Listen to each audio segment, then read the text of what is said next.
मुर्दा शरीर चलते हैं तांत्रिक प्रक्रियाओं में। जब कोई मरता है या जब किसी को डॉक्टर मृत घोषित करता है, वो पूरी तरह से मरा नहीं होता। 5 से 7 मिनट तक वो ऐसे बर्ताव करता है जैसे वो जिंदा हो और फिर मर जाता है, ऊर्जा खर्च कर देता है। तो इसी पर आधारित है कि जब कोई मरता है तो भारत में ऐसी रस्में हैं, 14 दिनों तक अलग अलग तरह की रस्में हैं। जब शरीर छोड़ दिया जाता है, जब पैर गिर जाते हैं, तब आप चल नहीं सकते। मरे हुए लोग चल नहीं सकते, है ना? ये सच नहीं है। We can make them walk. हम उन्हें चला सकते हैं। भारत के तांत्रिक विज्ञान का पूरा संबंध इसी से है, मरे हुए इंसान को चलाना। मुर्दे चलते हैं तांत्रिक प्रक्रियाओं में। ऐसा कई बार हुआ है, लेकिन एक बार इतिहास में इसे रिकॉर्ड किया गया है। एक योगी थे, उनके जैसे कई हुए हैं और आज भी हैं। एक योगी थे जो ऐसे थे, उनकी उस चीज पर महारत थी जिसे सूर्य स्पर्श कहते हैं। इसका मतलब है स्पर्श। Okay. संपर्क, छूना, संपर्क या छूना। तो यह सूरज के स्पर्श की तरह है। योग का एक प्रकार है जिसे सूर्य स्पर्श कहते हैं। तो उन्होंने उस पर महारत पाई है। वे एक बोंग थे। बोंग मतलब एक बंगाली। तो वे वाराणसी में रहते थे और वे नियमित रूप से अपने गुरु के पास जाकर इसके अलग अलग चरण सीखते थे और इस पर चरण दर चरण महारत पा रहे थे। तो कई बार उन्होंने इसे सबके सामने प्रदर्शित किया कि अगर आप एक पक्षी लाएं, एक मरा हुआ पक्षी जिसे सभी ने जांचा हो कि वो वाकई मरा हुआ है, मरने का नाटक नहीं कर रहा है, एक वाकई मरा हुआ पक्षी, अगर वो पिछले 3 घंटों में मरा हो, वो सख्त हो गया। 3 घंटों में पक्षी सख्त हो जाते हैं। शरीर का कड़ापन पक्षियों में काफी जल्दी होता है मनुष्यों की तुलना में, क्योंकि एक पक्षी के शरीर का तापमान, पक्षियों के शरीर का तापमान मनुष्य के शरीर के तापमान से बहुत ज्यादा अधिक होता है। तो जिस तरह से ये ठंडा होता है और जैसे कड़ापन आता है, वो पक्षी के शरीर में कहीं जल्दी होता है मनुष्य की तुलना में। तो पक्षी के मरने के 3 घंटों के बाद अगर आप उसके पास पक्षी लाते थे एक साधारण मैग्नीफाइंग ग्लास से, वो भी सीधी धूप से नहीं, शीशे से आ रही धूप से, अगर आप बाहर खड़े हों और शीशे से धूप अंदर भेजें, उस प्रकाश का मैग्नीफाइंग कांच द्वारा इस्तेमाल करके वे पक्षी को जिंदा कर देते थे। वो बोलता था, उठ बैठता था, चलता था और उड़ता था। वो कुछ देर आसपास उड़ता था और फिर से गिरकर मर जाता था। तो लोगों ने पूछा, आप इसको जीवित क्यों नहीं कर सकते? उसने कहा, मैं इतना ही जानता हूं, मेरे गुरु ऐसा कर सकते हैं। मैं अभी सीख रहा हूं, लेकिन वे अब तक लगभग 70 साल के हो चुके थे। तो उनका दुर्भाग्य था। ऐसा हुआ कि एक 7 साल का लड़का, एक वहीं के इस्लामी कब्जा हो चुका था, एक मुस्लिम राजा का बेटा जो 7 साल का था, किसी अनजान बीमारी से मर गया। तो उन्होंने उस आदमी के बारे में सुना था जो पक्षियों को जिंदा कर देता था। वे उसके पास आए और बोले, Come and try, and our king's son. आओ और हमारे राजा के बेटे पर आजमाओ। एक चीज थी कि वे अपने देवता की मौजूदगी के बाहर कभी ये कोशिश नहीं करते थे। उनके पास एक छोटे देवता और एक मंदिर था।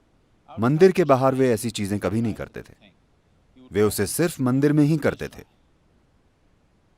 वे बोले, मैं अपने देवता की नजरों से दूर कभी ऐसी चीज नहीं करूंगा। उन लोगों के लिए देवता की कोई कीमत नहीं थी। उनके हिसाब से यह मूर्ति पूजा है। वो एक ऊर्जा रूप है जो उन्होंने बनाया था और उसके साथ वे काम करते थे। वे बोले, अरे ये देवता, हम इसे ले जाएंगे, हम इसे महल ले जाएंगे। उन्होंने कहा, नहीं नहीं, इन्हें आप हिला नहीं सकते।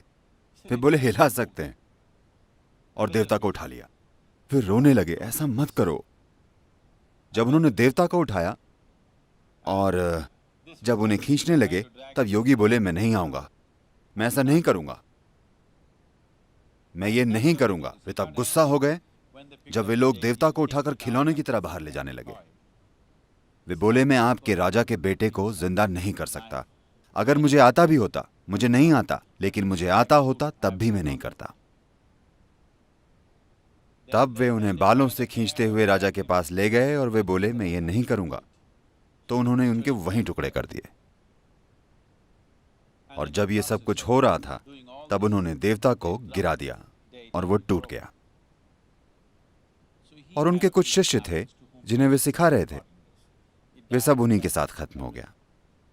लेकिन इसे स्पष्ट रूप से रिकॉर्ड किया गया है बहुत जिम्मेदार लोगों के द्वारा कि वाकई कई बार उन्होंने ऐसा किया कि वे एक मरे हुए पक्षी को जो 3 घंटों से ज्यादा पहले मर चुका है, उसे वाकई खड़ा कर देते हैं और वो उड़ने लगता है काफी लंबे समय तक, यानी 1 घंटे से ज्यादा तक। और वे बार बार कहते थे कि मेरे गुरु इस पक्षी को जिंदा कर सकते हैं, इसे पूरी जिंदगी दे सकते हैं, वो जितना भी समय हो। और मेरे गुरु इंसान के साथ भी ऐसा कर सकते हैं। ऐसे बहुत से योगी हुए हैं। दक्षिण भारत में एक और योगी थे। So usually they don't… this is a kind of a fringe yogi, this bird yogi. This is a fringe yogi, this is not the mainstream. वे मुख्य धारा के योगी नहीं थे, ये एक मुख्य धारा के योगी थे। तो लोग उनके पास आशीर्वाद के लिए आते थे और उनके आसपास चीजें होती थी। वे कर्नाटका में रहते थे, दक्षिणी पश्चिमी कर्नाटका में, या दक्षिणी कुलेकाल के पास कहीं। और लोग उनके पास इकट्ठा होते थे। एक बार ऐसा हुआ, एक युवा लड़का मर गया। माता पिता उसे लेकर आए और बुरी तरह रोने लगे। तो उन्होंने उनकी हालत देखी और उन्हें शायद ये पता चला कि इस लड़के का मरना शायद जरूरी नहीं था, ये किसी हद तक एक दुर्घटना है। तो उन्होंने अपनी उंगली डुबाई। उनके पास एक ऐसा दिया था। ये आमतौर पर होता है, कोई भी योगी जो ऐसी प्रक्रियाएं करते हैं, उनके पास एक दिया होता है, तेल का दिया।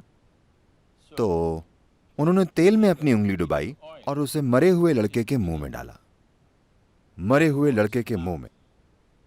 और वो लड़का कुछ देर बाद जिंदा हो गया और बिल्कुल ठीक हो गया।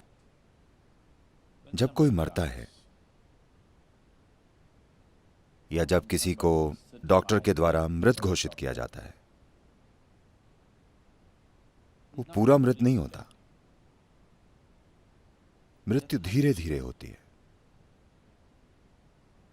अगर आप पहले से ही इसके बारे में न जानते हो तो वो महिला कहां है, उन्हें पता होगा, पादरी की बेटी। कोई मुर्दों का प्रबंध करने वालों का बेटा या बेटी है? कोई नहीं है।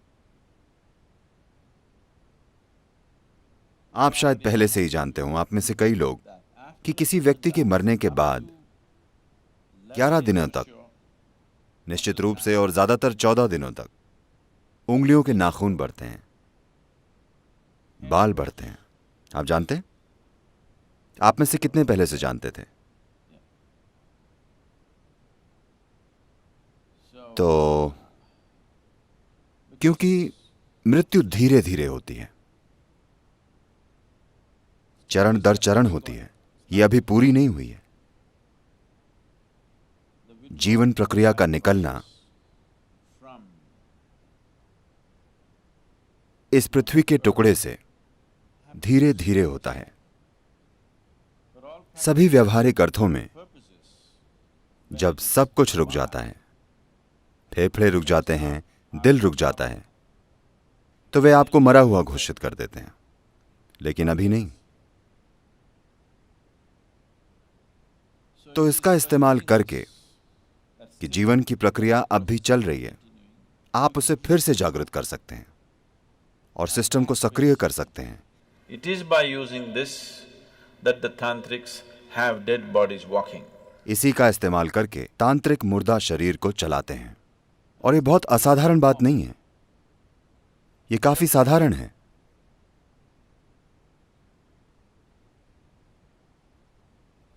और कभी कभी वे इस पर काम कर रहे होते हैं जब दाह संस्कार चल रहा होता है।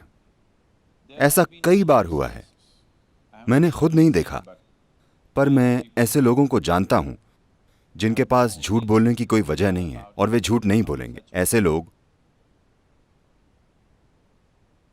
उन्होंने वाकई एक जलते हुए शरीर को उठकर चलते हुए देखा है। वे उसे आग लगाते हैं, शरीर जल रहा होता है, पर वो उठकर चलता है, क्योंकि उस पल में